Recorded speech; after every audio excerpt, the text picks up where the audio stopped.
এবার রাজস্থানের সাথে হারার পর ইডেনে ৩ ম্যাচই হবে বাজিমাত।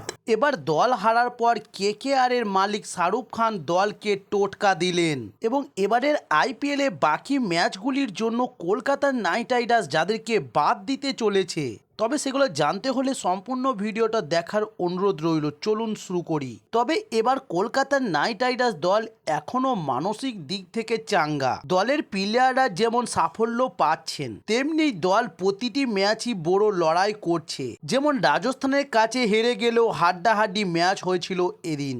তবে দলের এই ফর্মের সঙ্গে যুক্ত হয়েছেন শাহরুখ খানের উপস্থিত। কিং খান প্রায় প্রতিটি ম্যাচে হাজির থাকছেন স্টেডিয়ামে এবং ম্যাচের শেষে তিনি দুই দলের প্লেয়ারদের সঙ্গে দেখা করছেন। কেকেআরের ড্রেসিং রুমেও যাচ্ছেন শাহরুখ খান।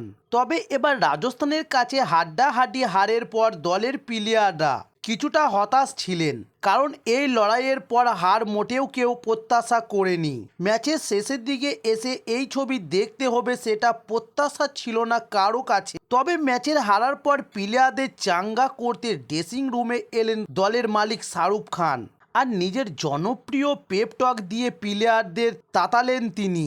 তবে সিনেমার পর্দা হোক বা বাস্তবে শাহরুখ খান বরাবরই পেপ টক দেওয়ার জন্য বাড়তি মাত্রা যোগ করেন। যেমন চক দে ইন্ডিয়া সিনেমায় তার জনপ্রিয় ৭০ মিনিট পেপ টকই এখনও চর্চিত। এছাড়াও একাধিকবার দেখা গিয়েছে কলকাতার নাইট রাইডার্সের ম্যাচের পর তিনি প্লেয়ারদের সান্ত্বনা দিতে ড্রেসিং রুমে যান ও তাদেরকে চাঙ্গা করেন। তবে ড্রেসিং রুমে গিয়ে প্লেয়ারদের চাঙ্গা করার পর মেন্টর গৌতম গম্ভীরকে আশাহত না হওয়ার আবেদন জানান শাহরুখ খান। শাহরুখ খান বলেছেন, আমাদের জীবনে কিছু না কিছু থাকে, বিশেষ করে খেলায় যেদিন আমরা হার প্রত্যাশা করি না, এবং এমন দিন থাকে যেদিন আমরা জেতার প্রত্যাশা করি না। তবে কিছু দিন আছে যেগুলি সব কিছু বদলে দেয়। আজ আমরা হারতাম না, আমরা সবাই ভালো খেলে, আমি সবার উপর গর্বিত। কেউ কোনো দুঃখ পাবেন না, ভেঙে পড়বেন না। আমাদের সবচেয়ে ভালো দিক হচ্ছে এনার্জি সবার একসঙ্গে থাকে, বিশেষ করে গৌতম গম্ভীর। হতাশ হবেন না, আমরা ফিরে দাঁড়াবো। এবং একই সঙ্গে শাহরুখ খান দলের কোচ চন্দ্রকান্ত পণ্ডিত ও প্লেয়ারদের পেপ টক দেন। শাহরুখ বলেছেন, আমরা যেই ড্রেসিং রুম দেখেছি সেটা কলকাতার নাইট রাইডার্সের চেনা ড্রেসিং রুম নয়। আমরা কিছু ভুল করিনি। ম্যাচ নিয়ে আমাদের ভাবতে হবে, অনেক দূর যেতে হবে। আমরা যেভাবে খেলছি তাতে আমাদের কোনো ভুল নেই। তবে ম্যাচে দুই দলই ভালো খেলেছে, শুধু ফলটা আমাদের পক্ষে আসে। তবে কিছু জিনিস আছে যেটা আমরা সামলাতে পারিনি, তাই এখনও আমাদের অনেক দূর যেতে হবে। আমাদের পরের ম্যাচটা টুর্নামেন্টে আমাদের ভবিষ্যৎ ঠিক করবে। তবে এবার জানুন আর সুযোগ নয়। আরসিবির ম্যাচে বাদ পড়তে চলেছে কেকেআরের মহাতারকা, তবে পরিবর্তে নতুন দুই বিদেশি ক্রিকেটার।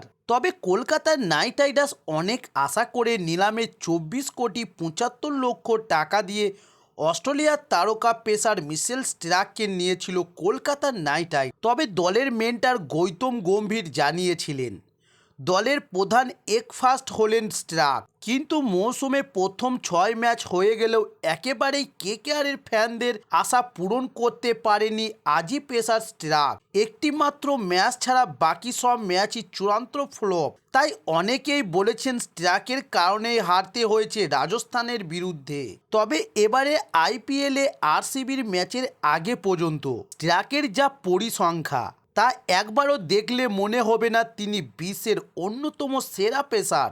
কলকাতার নাইট রাইডার্সের হয়ে 6 ম্যাচে 232 রান দিয়ে নিয়েছে 5টি উইকেট, যার ইকোনমি রেট 10.55। তবে সেরা বোলিং 28 রান দিয়ে 3 উইকেট নিয়েছেন স্টার্ক। তবে রাজস্থানের বিরুদ্ধে শেষ ম্যাচেও 4 ওভার বল করে 50 রান দিয়ে একটি উইকেট নিতে পারেননি এদিন স্টার্ক। তাই ইতিমধ্যেই স্টার্ককে দল থেকে বসিয়ে অন্য কোনো খেলোয়াড়কে খেলানোর কথা ভাবছে এবার কেকেআরের ফ্যানরা এবং একই সঙ্গে একাধিক ক্রিকেট বিশেষজ্ঞরাও। তাই এবার জল্পনা তৈরি হয়েছে আরসিবির বিরুদ্ধে দ্বিতীয় লিগের ম্যাচে স্টার্ককে বসিয়ে দলের অন্য কোনো বিদেশি প্লেয়ারকে খেলানো হবে কিনা। তবে স্টার্কের বদলি হিসাবে কেকেআরে রয়েছে শ্রীলঙ্কার পেসার দুষ্মেন্দু চামেরিয়া। এবং এছাড়াও কেকেআরের কোয়াডে রয়েছে ওয়েস্ট ইন্ডিজের শেরফান ডাবারফেড। তবে শ্রীলঙ্কার দুষ্মেন্দু চামেরিয়াও যথেষ্ট ভালো গতি বল করে থাকেন, শ্রীলঙ্কার হয়ে নজর কেড়েছেন। আর Caribbean allrounder Sherfane Rutherford pace bowling করার পাশাপাশি ব্যাটিংও যথেষ্ট ভালো, ফলে কেকেআর ব্যাটিং ও শক্তিশালী আরও বাড়বে।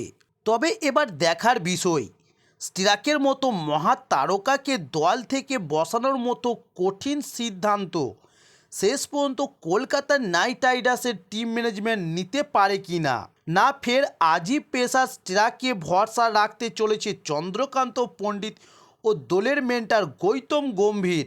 তবে এবার কয়েক মাস আগে আন্তর্জাতিক ক্রিকেট থেকে অবসর নিয়েছেন, দেশের হয়ে 2019 সালের পর আর খেলেনি।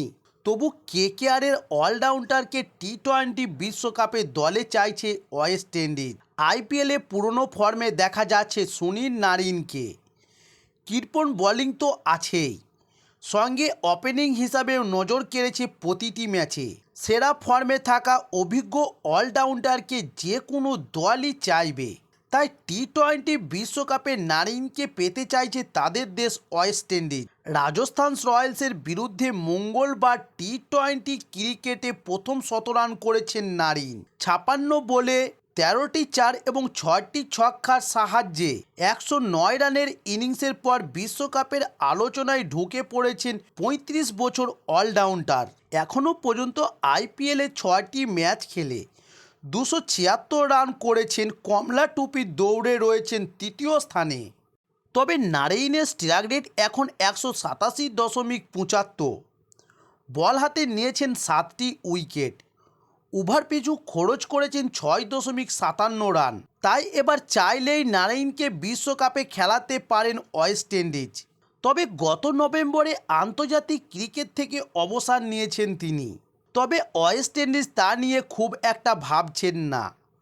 টি-20 দলের অধিনায়ক অবসরের সিদ্ধান্ত পুনর্বিবেচনা করা হোক অভিজ্ঞ ক্রিকেটারের। তাই এবার 2024 আইপিএলের পর 2024-এ অনুষ্ঠিত টি-20 ওয়ার্ল্ড কাপে কলকাতা নাইট রাইডার্সের অলরাউন্ডার সুনীল নারিনকে আবারও আন্তর্জাতিক ক্রিকেটে ওয়েস্ট ইন্ডিজের হয়ে মাঠে নামতে দেখা যাবে। তো দর্শক বন্ধুরা, এই ছিল আজকের নিউজ। আপনারা যদি ক্রিকেটের একজন ডাইহার্ট ফ্যান হয়ে থাকেন তো অবশ্যই আমার চ্যানেলটি সাবস্ক্রাইব করে সঙ্গে থাকুন পরবর্তী ভিডিও পাওয়ার জন্য। নমস্কার।